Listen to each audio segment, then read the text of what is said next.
నేను చేసిన కర్మను అనుసరించి వస్తుంది, నాకు బెంగలేదు. నేను ఏనుగవని, సింహాన్నవని, పావునవని, పుట్టనవని, చెట్టునవని, గట్టునవని, నదినవని, సముద్రాన్నవని, కొండనవని, ఏదవని, నాకు మాత్రం సర్వకాలములయందు నీ పాదములను పట్టి పూజ చేసి చింతించేటటువంటి భాగ్యము కలిగితే చాలు శంకర, నాకు శరీరం గురించి బెంగలేదన్నారు. శంకర భగవత్పాదుల యొక్క రుణాన్ని మనం తీర్చుకోలేం. ఎందుచేత అంటే అసలు మనకి భగవంతుణ్ణి ప్రార్థన ఎలా చెయ్యాలో కూడా చేత కాదు. అటువంటి స్థితిలో పడి ఉన్నటువంటి మనకి సౌందర్యలహరి, శివానందలహరి మొదలైన వాటిని అడ్డుపెట్టి భగవంతుణ్ణి ఉద్దేశించి ప్రార్థన ఎలా చెయ్యాలో కూడా నేర్పినటువంటి మహాపురుషుడు ఆదిశంకరులు. అందుకే పోతన గారు భాగవతంలో సప్తమ స్కంధంలో ఒక చోట ఒక మాట అంటారు, అత్సపు చీకటింబడి. మనం ఎప్పుడు మనకు ఉండేది ఏమిటంటే అజ్ఞానం అనేటటువంటి చీకటి.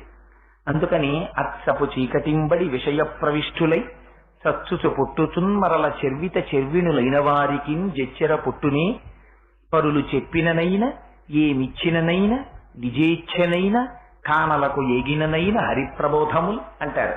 తిండి మొదలుకుని శరీరాన్ని పట్టుకుని ఇదే నేను ఇదే నేను ఇదే నేను అనేటటువంటి అజ్ఞానంలోనే ఉండిపోయి చిట్ట చివరికి అయ్యో నేను ఉండనురా అని బాల్యాదిశ్యపి జాగ్రదాదిశి తథా సర్వాస్వస్థాస్యపి యా వృత్త స్వనువర్తమాన మహించంత స్ఫురంతం సదా అంటారు శంకరులు దక్షిణామూర్తి స్తోత్రంలో. ఒక పక్క అవస్థలు మారిపోతున్నాయి, ఒక పక్క చూస్తే శరీరంలో మార్పు వచ్చేస్తోంది, ఆ శరీరం జర్జరీభూతమైపోతోంది. నేను ఇలా ఉంటాను అనుకుంటున్నావేమో, నేను ఉండను వెళ్ళిపోతాను అని హెచ్చరిక చేస్తోంది.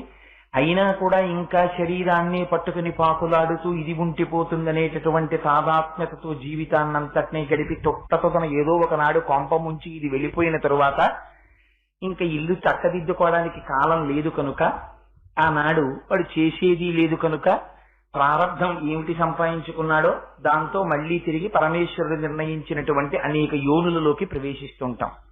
కానీ నిజానికి ఈ శరీరంతో మనం ఎందుకు వచ్చామో ఆ ప్రయోజనాన్ని నిర్వర్తించుకోవడం కోసం హృదయాన్ని విప్పి పరమేశ్వరుడి యొక్క పాదముల దగ్గర పెట్టి ఆర్తితో భగవంతుణ్ణి స్తోత్రం చెయ్యడం, భగవంతుణ్ణి ప్రార్థన చెయ్యడం కూడా మనకి నిజమునకు చేత కాదు.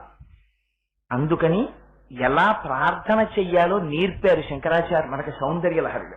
ఎంత అద్భుతమైన మాట మాట్లాడతారంటే, ఒరే అందరూ అనలేర్రా, భగవన్నామాన్ని చెప్పడం, భగవంతుణ్ణి స్తోత్రం చెయ్యడం, పరమేశ్వరుని యొక్క కృప నా యందు ప్రసరించాలని కోరుకోవడం, ప్రయత్నపూర్వకంగా అమ్మవారి యొక్క పాదముల దగ్గర కూర్చుని ఏ కోరిక లేకుండా తల్లి పాదముల యొక్క సేవ చెయ్యడమే ప్రధాన ఉద్దేశ్యమై అమ్మ పాద కైంకర్యం చేసుకోగలగడం